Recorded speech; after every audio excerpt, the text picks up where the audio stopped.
ಕಿದ್ವಾಯಿ ಆಸ್ಪತ್ರೆಯ ಹಗರಣ ರಾಜ್ಯದಲ್ಲಿ ಸಂಚಲನವನ್ನೇ ಸೃಷ್ಟಿಸಿತ್ತು.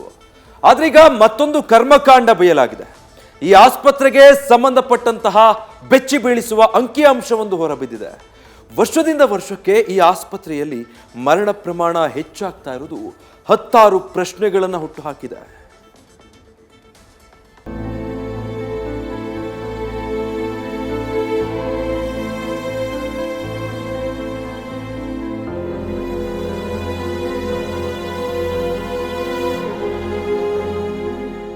ನಗರದ ಪ್ರತಿಷ್ಠಿತ ಆಸ್ಪತ್ರೆ ಕಿದ್ವಾಯಿ ಕ್ಯಾನ್ಸರ್ ರೋಗಿಗಳ ಪಾಲಿಗೆ ಅಧ್ವಾನವಾಯ್ತಾ?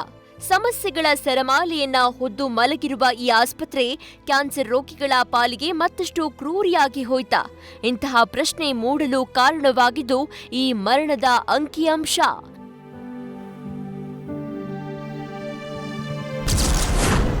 ಬೆಚ್ಚಿ ಬೀಳಿಸುವಂತಿದೆ ಕಿದ್ವಾಯಿಯ ಮರಣದ ಅಂಕಿಅಂಶ.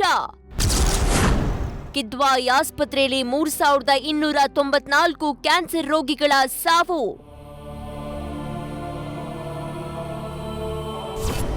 ಕಿದ್ವಾಯಿ ಆಸ್ಪತ್ರೆಯಲ್ಲಿ 2020ರಿಂದ 2023ರವರೆಗೆ ಬರೋಬ್ಬರಿ 3294 ಕ್ಯಾನ್ಸರ್ ರೋಗಿಗಳು ಮೃತಪಟ್ಟಿದ್ದಾರೆ. ಹೀಗಂತ ಮೃತಪಟ್ಟಿರೋದನ್ನ ಖುದ್ದು ಅಂಕಿಅಂಶಗಳೇ ರಿವೀಲ್ ಮಾಡಿದೆ.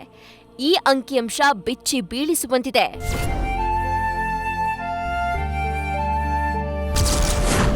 2020ರಲ್ಲಿ 633 ರೋಗಿಗಳು ಮೃತಪಟ್ಟಿದ್ರೆ 2021ರಲ್ಲಿ 770, 2022ರಲ್ಲಿ 875 ಕ್ಯಾನ್ಸರ್ ರೋಗಿಗಳು ಸಾವಿನ ಮನೆ ಸೇರಿದ್ದಾರೆ. ಇನ್ನು 2023ರಲ್ಲಿ ಬರೋಬ್ಬರಿ 1015 ಕ್ಯಾನ್ಸರ್ ಸುಳಿಗೆ ಸಿಲುಕಿ ಕಿದ್ವಾಯಿ ಆಸ್ಪತ್ರೆಯಲ್ಲಿ ಉಸಿರು ಚೆಲ್ಲಿದ್ದಾರೆ. ಕಿದ್ವಾಯಿ ಆಸ್ಪತ್ರೆಯಲ್ಲಿ ರೋಗಿಗಳಿಗೆ ಕಳಪೆ ಗುಣಮಟ್ಟದ ಚಿಕಿತ್ಸೆ ಕೊಡ್ತಿರೋದರ ಬಗ್ಗೆ ಈ ಹಿಂದೆ ಕೂಡ ಸಾಲು ಸಾಲು ಆರೋಪ ಕೇಳಿಬಂದಿತ್ತು. ಖುದ್ದು ಇಲ್ಲಿಯ ವೈದ್ಯರೇ ವೈದ್ಯಕೀಯ ಶಿಕ್ಷಣ ಇಲಾಖೆಗೆ ಪತ್ರ ಬರೆದಿದ್ರು. ಕಿದ್ವಾಯಿ ವ್ಯವಸ್ಥೆಯ ಬಗ್ಗೆ ಕೇಳಿ ಬರ್ತಾ ಇದೆ ಸಾಲು ಸಾಲು ದೂರು.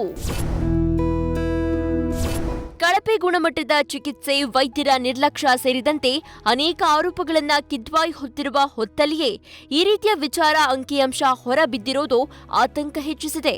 ಇನ್ನಾದರೂ ಸಂಬಂಧಪಟ್ಟ ಇಲಾಖೆ ಈ ಬಗ್ಗೆ ಗಮನ ಹರಿಸಿ ರೋಗಿಗಳಿಗೆ ಗುಣಮಟ್ಟದ ಚಿಕಿತ್ಸೆ ನೀಡುವಂತೆ ನೋಡಿಕೊಳ್ಳಬೇಕಾಗಿದೆ. Sattar, news first, Bengaluru. News first ನಿರ್ಭೀತಿಯಿಂದ ನಿಮ್ಮ ಪರವಾಗಿ.